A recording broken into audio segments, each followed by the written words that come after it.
Today on Talk Wrestling with Rob Van. I'm gonna pull up this shirt real quick. He gave me this shirt. Be yourself, everybody else is taken. You can't see all of it because it's windier in hell at Venice Beach right now, but that's okay. On today's Talk Wrestling, we're going to talk about who Rob Van Dam thinks is the next face of WWE and who he thinks is going to be the guy to take over when John Cena and Randy Orton finally step away.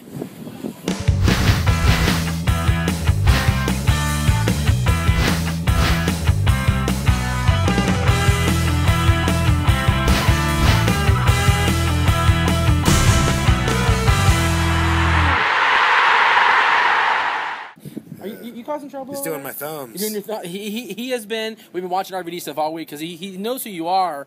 But it's my son, by the way. Everybody knows who I am. Everybody knows who Rob Van Dam is. But I wanted him to see the wrestling style, not just the interviews that we've done. Because the interviews aren't exactly PG related. The last three we've done, but I wanted him to see some of the matches too because the matches are what brings RVD to the dance at the end of the day. So, what's that? You don't dance? You don't dance? Not even with Sonya? I don't dance. I don't sing. Yeah. But I do know every word to every Eazy-E and NWA song, and it's got to be taking up space in my brain that could be used for something more productive, but I don't know how to flush it out, if that's even possible. Right. Eventually, I figure I'll lose it all, so let's put it that way. Is there anybody in the WWE that's in the locker room now that you've grown fond of that you haven't had a chance to work with yet, that you'd be like, maybe before you hang it up, you'd like to see a match or two with, just to get it done? See, I don't really care about that much stuff, and that's probably, one of the biggest reasons maybe that I should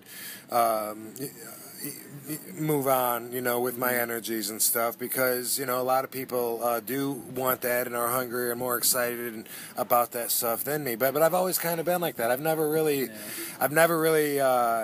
looked at like, ooh, I wish I could have this match. I mean, for my whole career, I always get asked, what would be your dream match? I'm always like, dude, whatever pays the most. Exactly. I mean, honestly, I had everyone there, first off, with probably some exceptions, is really good. Yeah. In a way that's way above what it used to be when I was there before. I don't hear that talked about enough. The fact that half the dressing room is a second or third generation wrestler. It's definitely good. And then the other half has to keep up with them, and then they have the NXT to get him there. It's really produced a higher caliber wrestler, and I find that the guys that have been working 4 years come across like they've been working 10 to 12 years. Well, that's an NXT training behind them too. Also, a lot of the guys, absolutely. You got guys like Kevin Steen, who's been in the Indies forever. I think you saw him at Gorilla when you were at Gorilla a couple years back. Probably. He's in NXT now, and he's doing great things. Kenta is there now. Hideo Itami, is that what his name is? He's doing that. You've got Prince Devitt. You got all the guys that are coming up that have had experience in the Indies anyway.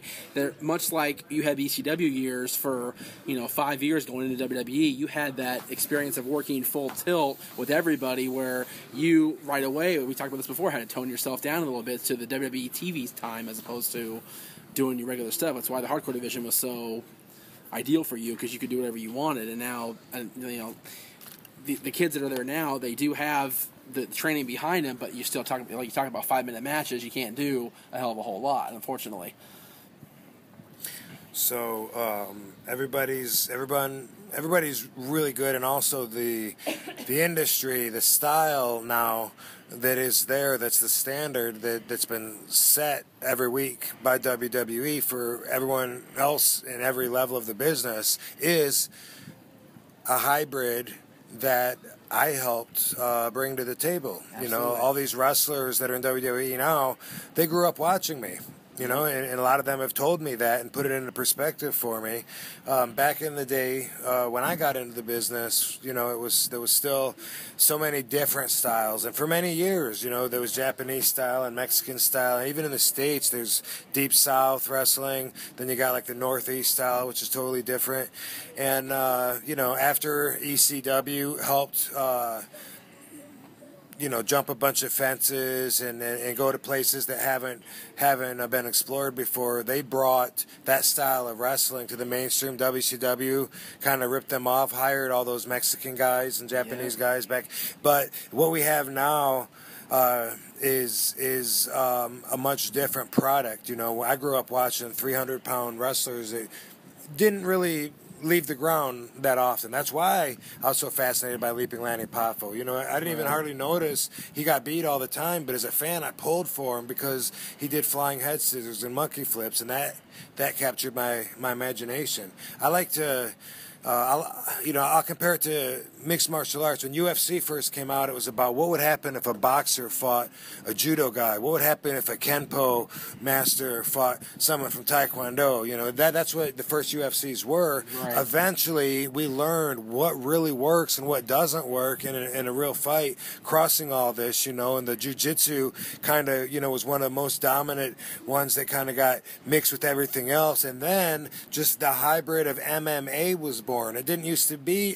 There wasn't an MMA. Right. When I was growing up, I had to tell people what kickboxing was when I was doing it. They didn't even know what that was. Exactly. MMA just came along recently, and it's a hybrid of all the best of everything.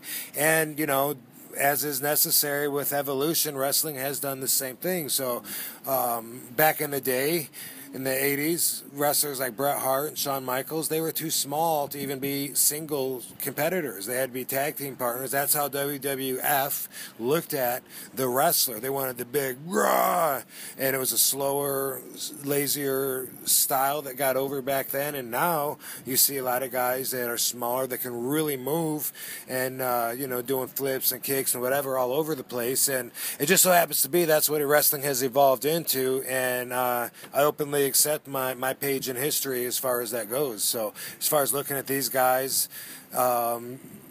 there's not someone that I haven't worked with that I would love to work with. I say I'd like to be in the main event at Mania because that's the biggest payday. That's probably not likely going to happen, and I'm sure I don't want it nearly as bad as a lot of other guys do anyway. So yeah, my son was asking me, is RVD going to the Royal Rumble this year? I said, probably not, Dylan, because that's in the main event of WrestleMania, and they're going to have the younger guys try to go for that. So the guys that aren't, that you never know. But never know. Now that you've seen a lot of the new faces the last year and a half that you've been back with the WWE, who do you look at as? I mean, you mentioned Cesaro being the best they've got. Do you see him as being the next face of the company, the next guy that once John Cena finally does decide to step away, and Randy Orton also? Is there anybody besides Cesaro that you see really stepping up and being like the guy that's going to bring in the asses to the seats? Man, that's a really tough one because there's so much put into who the WWE loves as, their poster boy. And it seems like they put a lot of time into who that person's going to be. So I wouldn't expect it to be someone to just pop up that's been used and or underused and been hanging around on the card. It looks like they've been preparing for a while to have, there's Cena, there's Randy Orton, there's Bryan Daniels, Bryan Danielson, and especially the reaction he gets from the fans, holy crap. It just sucks he got hurt so quickly. Yeah, but he'll be back. I think he'll be back, though. Eventually, it's just a matter of when. So, I don't know. I mean, there's a lot to go. I mean, it's not just talent. It's also how flexible the talent is because WWE wants to be able to, to mold them into everything that they need to represent their message to the world. So there's it's not just something you eventually earn through hard work. You have to be you really have to qualify, and that takes a lot more than just being a good wrestler. It takes, being open-minded and being politically correct and being, being at one with the whole agenda, whatever it is at that time of the company. Would you catch yourself as an example of something that's the last example of totally opposite that? Because you've never been one to be very PC or you just did what you wanted to do, and it still worked. They still made you the Money in the Bank winner. They still made you the champion.